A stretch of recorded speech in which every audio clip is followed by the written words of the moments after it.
Hi guys, Mark Creedon here from Business Accelerator Mastermind. We often talk about the things that we learn in business, the lessons that we get, and the people we get the lessons from. And got me thinking just the other day about, I've learned lots from lots of different people, but I also think there's some lessons that we can learn not from people, but in fact from animals. And it got me thinking about what are the things that maybe dogs could teach us about business. Now, I'm unashamedly a dog person. If you're not, that's fine.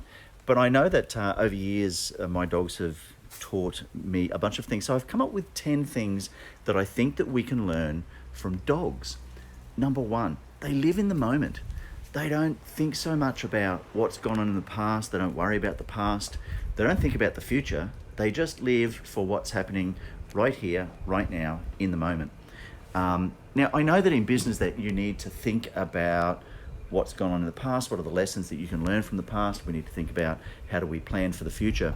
But one of the things that I love that dogs do is they don't focus on the future. They live in the here and now. And so the challenge that I put out to you is, what are you doing to accept the here and now, and to live in the here and now, and to enjoy the here and now? Number two is they find ways to overcome fear. And there's often a lot of fear around business. What will the business be? What will happen with the business? And this relates back to the first lesson, I guess, around living in the moment. So one of the things that dogs do is they learn ways to sort of overcome that fear. I had a German Shepherd a number of years ago who was a trained protection dog, and he would bite you. But he was terrified of storms. And one of the things that he did is he learned that when a storm was coming, no matter how brave he was, when a storm was coming, he'd find a way to sneak into the house and crawl under the bed. And that was his coping mechanism. So the question is that, how do you deal with fear? What's a coping mechanism? My father used to say that fear knocked on the door, courage answered, and there was no one there.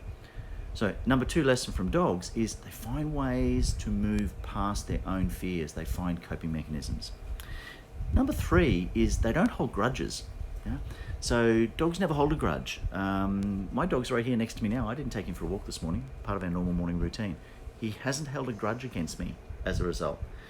It's not as if he's turned his back on me and ignored me. And so they don't hold grudges. So again, my challenge to you is, what's something that you might be able to let go of right now, whether it's a business grudge, whether it's a personal grudge, but something that you're holding on to that if you let go of, it's going to make your life vastly different, and you're going to see a massive weight lifted off your shoulders. Number three, they play every day. And I was reading an article by Dr. Stuart Brown, who's a psychologist in the United States, and he says that play is like oxygen. And the reason it's like oxygen is for two reasons. One, it's all around us all the time, and two, if we breathe it in, we'll live. So again, my question or my challenge to you is, when was the last time you played? Play is two things. It's about physical movement and getting out, whether it's throwing the ball for the dog or playing with the kids, or playing in the park, or flying a kite, or running on the beach, or going for a swim, whatever it might be.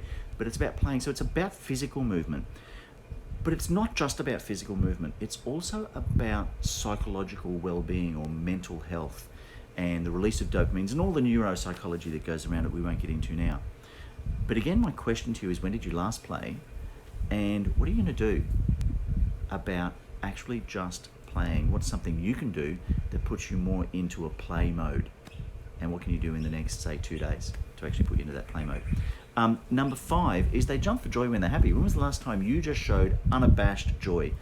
Dogs just jump for joy. I mean, you can go out for 5 minutes and come back and they're all over you. They're just so excited and pleased to see you. So my question then is, what's something that makes you happy? Why aren't you doing it? And when did you last jump for joy about it? When did you last jump for joy about something that really makes you happy? Number six, they accept who they are. Dogs don't want to be another dog. They don't want to be a different breed. They don't wish they were somewhere else. They just accept who they are. And sometimes, this links back to that first thing about living in the moment, but sometimes just accepting where you are. And if we accept that where we are right now is exactly where we are meant to be, it's going to make it much easier for us if we don't like where that is. So if you're somewhere in your business where you don't really want to be right now, but you accept that you're meant to be there for the here and now, it gives you the opportunity to use that as a launching pad to move forward and to find yourself somewhere else. Number seven, they enjoy the journey. So when we're talking about setting goals with clients, we often talk about the importance of both destination and journey goals. See, when dogs go for a drive, they hang their head out the window, they don't really care about where they're going.